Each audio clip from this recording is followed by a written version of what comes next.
नमस्कार दर्शक बंधु मैंने शुभ संध्या मो सागर आपण मानक नहीं आसी आज संध्यार केतोटी गुरुत्वपूर्ण खबर से वीडियो को शेष पर्यंत देखा मोर अनुरोध चलतु आज संध्यार केतोटी गुरुत्वपूर्ण खबर उपर नजर पकेबा से पूर्व आपण मैंने वीडियो को लाइक करने सहित हम चैनल को सब्सक्राइब कर रखु चलतु खबर उपर नजर पकेबा। प्रथम खबर देखंतु आसिला बड़ खबर बढ़िबो कि बिजुली दर जानंतु कौन कहले मंत्री। बिजुली दर वृद्धि प्रसंग में शक्ति मंत्री केबी सिंहदेव बड़ बयान देइचंती। राज्य में बिजुली दर बढ़िबोनी बोली मंत्री कहचंती। राउरकेला रे शक्ति मंत्री केबी सिंहदेव एही सूचना देइचंती। महंगा माड़र बिजुली बिल लोकंक समस्या को बहुगुणित करे पकाउचे। मास शेष रे आसुथबा बिजुली बिल लोकंक पॉकेट को खाली कर दउचे। फल रे से माने नाही नथिबा असुविधार सामना करचंती बोली खबर मिलिछि। परवर्ती खबर देखंतु आसिला बड़ खबर शिशु बाटिकार हब शुभारंभ। एप्रिल रे खड़ी छुईबे पिला। विद्यालय रे पालन हब प्रवेश उत्सव 2025-26 शिक्षा वर्ष पई स्कूल रे नामलेखा प्रक्रिया आरंभ हब। एप्रिल मास रे पाला खड़ी छुईबे बोली कहिसंती विद्यालय और गणशिक्षा मंत्री नित्यानंद गंड। जदि देखिबा विद्यालय रे प्रवेश उत्सव पालन कोनसे नुआ कथा नय। प्रति वर्ष छुआ को स्वागत करने यह पालन करा जायଥାଏ। तेबे जो स्थान रे छात्र छात्री माने स्कूल आसीबा पई इच्छा प्रकाश करू नथिबे सेठारे सेमानको चिन्हट करा जाय छात्र छात्री को स्कूल को आसीबा को उत्साहित करा जिवो। अंगनवाड़ी कर्मी को सहायतार स्कूल कर्तृपक्ष 5 वर्ष अधिक पिलांकर एक तालिका प्रस्तुत करेंगे। प्रकाश थाउ कि आसंता शिक्षा वर्ष 2025-26 रे विद्यालय एवं गणशिक्षा विभाग पक्षर जातीय शिक्षा नीति लागू करा जिवो। समस्त प्राथमिक स्कूल रे शिशु बाटिका खोला जिवो बोली मंत्री सूचना देइचंदी बोली खबर मिलिछि। परवर्ती खबर देखंतु आसिला बड़ खबर बढ़ुछि ताती दिन 2:30 सुधा झारसुगुड़ा रे 37.8 degree, Sambalpur 37.6 degree, Bhubaneswar 37 degree, Hirakud 35.4 degree होइछि बोली खबर मिलिछि। परवर्ती खबर देखंतु आसिला बड़ खबर खोर्धा रे खूब शीघ्र नुआ बस स्टैंड खर्च हब 100 कोटी टंका। खोर्धा रे हब नुआ बस स्टैंड मुख्यमंत्री को दाबी जणाइले भुवनेश्वर सांसद। नुआ बस स्टैंड ने सहमति प्रकाश करिसंते मुख्यमंत्री मोहन चरण माझे। 100 कोटी टंकार निर्माण हब बस स्टैंड काम ओएसआरटीसी बुझिबा नै सूचना। खूब शीघ्र यार डीपीआर प्रस्तुत हब।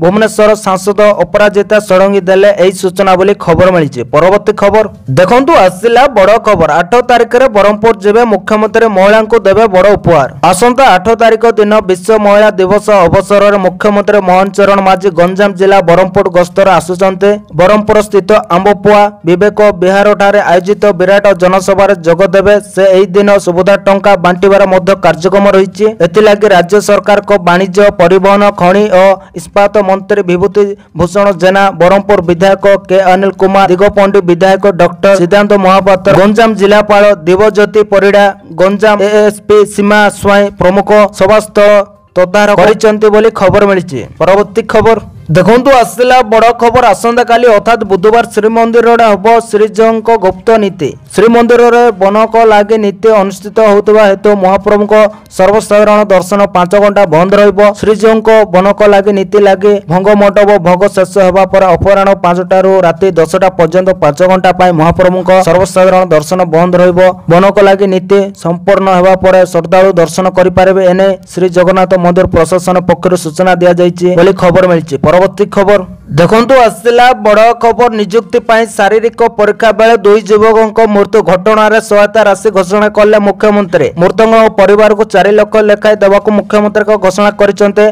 फॉरेस्टर फॉरेस्ट गार्ड शारीरिक परीक्षा बेले मृत्यु घटितिबा केन्दुझर रे जणे, सुंदरगढ़ रे आउ जणे युवकों मृत्यु होइतिला बोली खबर मिलिछि। परवर्ती खबर देखंतु आसिला बड़ खबर श्रमिक को खरा समय काम कराइले मिलिबो दंड। बीएमसी रो बड़ निष्पत्ति। मार्च मासर असह्य ताती सोमवार रे संबलपुर सबुठ उत्तम सहर पालिटी थिला। एही सहर तापमात्रा 70 डिग्री थिला। खरा पर प्रभाव विशेष करे पश्चिम ओडिशावासी एही ताती पई एबेटो हस्तसंत हेलेनी। चलित वर्ष खरा एवं गुळगुळी अधिक दिन रहिबो बोली पाणीपाग विभाग पूर्वानुमान करिछि। एहाको दृष्टि रखि भुवनेश्वर महानगर निगम नुआ गाइडलाइन जारी करिछि। बीएमसी अनुसार पूर्वाह्न 11टा रु अपराह्न 3टा पर्यंत बंद रहिबो काम। एही समय जदि श्रमिक मानको काम करा जाय तेबे दंड मिलिबो। एने श्रम और कर्मचारी राज्य बीमा विभाग पक्षर समस्त राजस्व कमिशनर समस्त जिलार जिलापाल और राज्य समूह कमिशनर को आवश्यक निर्देशनामा जारी करा जायछि।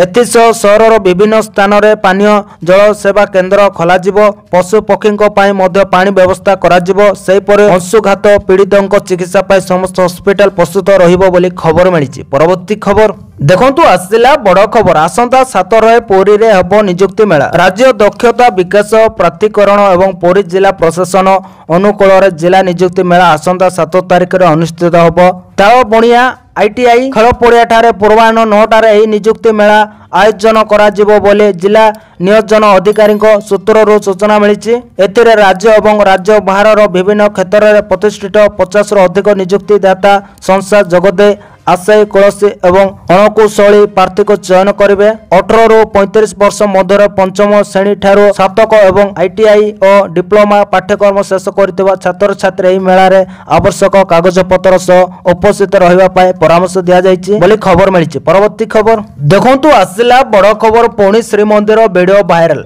पुणी श्रीमंदिर भीतर बेड़ा विजुअल वायरल। एक इंस्टाग्राम अकाउंट रे वायरल होइछि वीडियो। संपूर्ण वीडियोटी रे जणे युवती नजर आसुचंते। लेटेस्ट गो विजिट धाम बाता निया जाय एही वीडियो रे पुरी रेल स्टेशन और समुद्र को स्थान दिया जायछि। एही वायरल वीडियो और मझरे श्रीमंदिर भीतर बेड़ा रे नरसिंह मंदिर चित्र रहिछि। नरसिंह मंदिर सम्मुखरु एही चित्र उत्तोलन करा जायतिबा जणा पड़िछि बोली खबर मिलिछि। परवर्ती खबर देखंतु आसिला बड़ खबर बिजू बाबू बिजेडी रे संपत्ति नथिले जातीय संपत्ति थिले सुरेश पुजारी कहले। एप्रिल 24 पंचायत राज दिवस पालन ने बिजेडी रो समालोचना पर राजस्व मंत्री सुरेश पुजारी को प्रतिक्रिया रखिचंते। से कहचंते बिजू बाबू ओडिसा रो बरपुत्र थिले एतिरे कहार संदेह नाही। पक्ष प्रतिपक्ष किछि नाही। बिजू बाबू बिजेडी संपत्ति नथिले से थिले जातीय संपत्ति। ओडिसा पई गौरव आनिथिले तांको प्रति असम्मानर प्रश्न नाही। जातीय पंचायत राज दिवस एप्रिल 24 रे पालन होउतबा बेले बिजेडी किमा जनता दल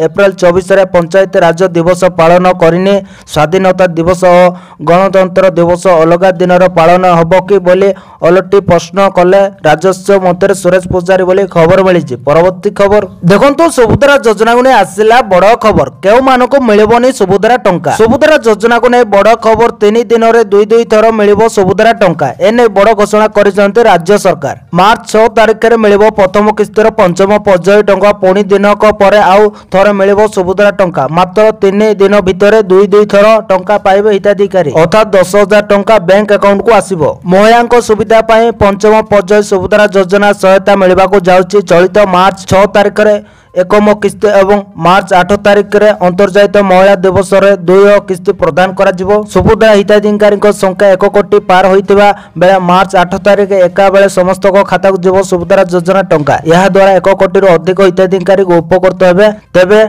नुआ आवेदनकारी मार्च 31 होची शेष तारीख। एही तारीख माध्यम रे आवेदन करथिले 3टी किस्ती टंका एका बेले पाई परिबे। एथर पाई सुभद्रा आवेदन शेष तारीख जे माने मार्च 31 भीतर आवेदन करथिबे राखी पूर्णिमा रे एककालीन 3टी किस्ती रे टंका पाइबो अर्थात 15,000 टंका खाता को आसीबो बोली खबर मिलिछि। परवर्ती खबर देखंतु आसिला बड़ खबर। बढ़िला किड छात्री मृत्यु मामलार अडुआ तदंत पाई निर्देश देले जातीय मानव अधिकार आयोग। जातीय मानव अधिकार आयोग एनएचआरसी पक्षरु किट विश्वविद्यालय छात्री मृत्यु मामलार तदंत पाई निर्देश दिया जायछि।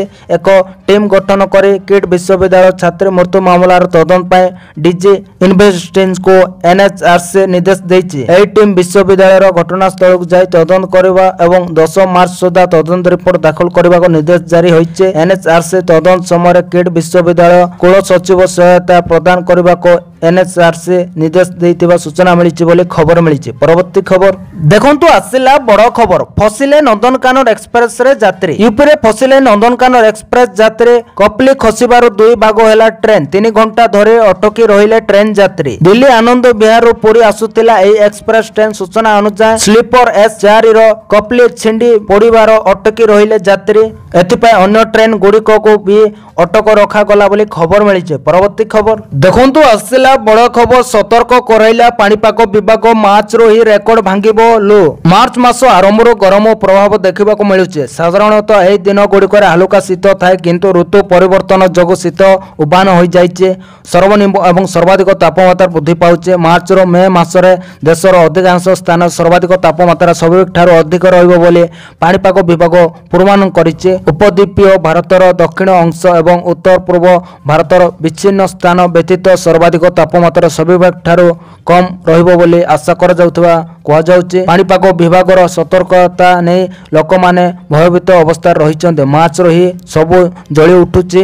ପାଣିପାଗ ବିଭାଗର ଆକଳନ ଅନୁସାରେ ଏଭଳି ସ୍ଥିତି ମାର୍ଚ୍ଚ ମାସରୁ ହିଁ ଆରମ୍ଭ ହୋଇଯାଇଛି। ପାଣିପାଗ ବିଭାଗ ଅନୁଯାୟୀ ମାର୍ଚ୍ଚରୁ ମେ ମାସ ମଧ୍ୟରେ ଦେଶର ଅଧିକାଂଶ ସ୍ଥାନରେ ସ୍ୱାଭାବିକଠାରୁ ଅଧିକ ହିଟ୍‌ୱେଭ୍‌ର ସମ୍ଭାବନା ରହିଛି।